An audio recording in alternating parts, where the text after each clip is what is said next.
তো hello friend, welcome to Das Sudipta 0.2 YouTube চ্যানেলের পক্ষ থেকে আজকে আরেকটি ভিডিও নিয়ে চলে এসেছি। তো আজকে আমরা কিছু প্রশ্ন নিয়ে আলোচনা করব। তো চলুন ভিডিওটি শুরু করা যাক। কি শিখলাম? ধ্বনি কাকে বলে?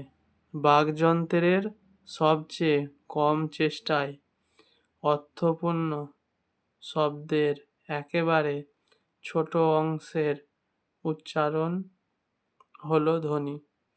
বাকযন্ত্রের সবচেয়ে কম চেষ্টায় অর্থপূর্ণ শব্দের একেবারে ছোট অংশের উচ্চারণ হলো ধ্বনি। ধ্বনি কয় প্রকার? ধ্বনি দুই প্রকার, স্বরধ্বনি ও ব্যঞ্জনধ্বনি। বর্ণ কাকে বলে? যে বিশেষ সংকেত চিহ্নের দ্বারা উচ্চারিত ধ্বনিকে লেখা হয় তাকে বলা হয় বর্ণ। যে বিশেষ সংকেত চিহ্নের দ্বারা উচ্চারিত ধ্বনিকে লেখা হয় তাকে বলা হয় বর্ণ। বর্ণ কয় প্রকার? বর্ণ দুই প্রকার, স্বরবর্ণ ও ব্যঞ্জন বর্ণ।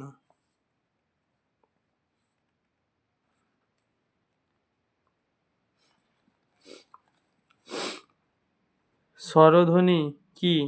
এর লিখিত রূপকে কি বলে? অন্য কোনো ধ্বনির সাহায্য ছাড়াই উচ্চারিত ধ্বনি স্বরধ্বনি। স্বরধ্বনির লিখিত রূপ স্বরবর্ণ।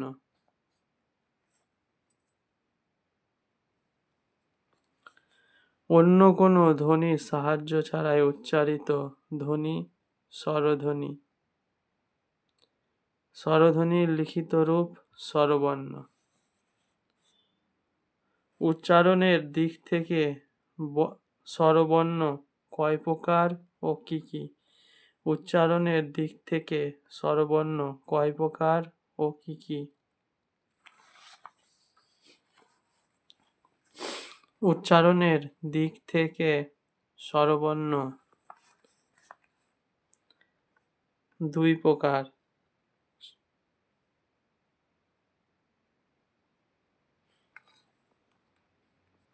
হ্রস্বস্বর ও দীর্ঘস্বর। ব্যঞ্জনধ্বনি কি? এর লিখিত রূপকে কি বলে? স্বরধ্বনির সাহায্যে ও নিয়ে উচ্চারিত ধ্বনি ব্যঞ্জনধ্বনি। স্বরধ্বনির সাহায্য নিয়ে উচ্চারিত ধ্বনি ব্যঞ্জনধ্বনি। ব্যঞ্জনধ্বনির লিখিত রূপ ব্যঞ্জন বর্ণ। ক থেকে ম পর্যন্ত 25টি বর্ণের উচ্চারণ অনুযায়ী কটি বর্গে ভাগ করা হয় সেগুলি কি কি? ক থেকে ম পর্যন্ত 25টি বর্ণের উচ্চারণ অনুযায়ী কটি বর্গে ভাগ করা যায় বা ভাগ করা হয় সেগুলি কি কি? ক থেকে ম পর্যন্ত এই 25টি বর্ণের উচ্চারণ অনুযায়ী এক একটি ভাগ বর্গ। বর্গের বর্ণগুলি বর্গীয় বর্ণ। 5টি বর্গ: ক বর্গ, চ বর্গ, ট বর্গ, ঠ বর্গ, ত বর্গ, প বর্গ। ক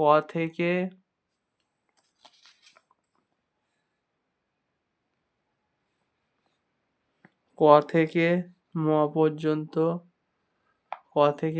পর্যন্ত এই 25টি বর্ণের উচ্চারণ অনুযায়ী এক একটি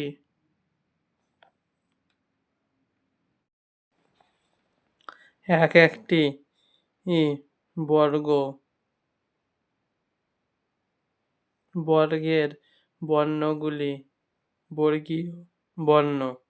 5টি বর্গ: ক বর্গ, চ বর্গ, ট বর্গ, ত বর্গ ও প বর্গ। অক্ষর বলতে কি বোঝো? বাকযন্ত্রে সবচেয়ে কম চেষ্টায় শব্দের উচ্চারিত অংশ হলো অক্ষর। বাক অক্ষরের ভাগ কয়টি? কি কি? অক্ষরের দুরকম: স্বরান্ত ও ব্যঞ্জনাত্ম বা হলান্ত।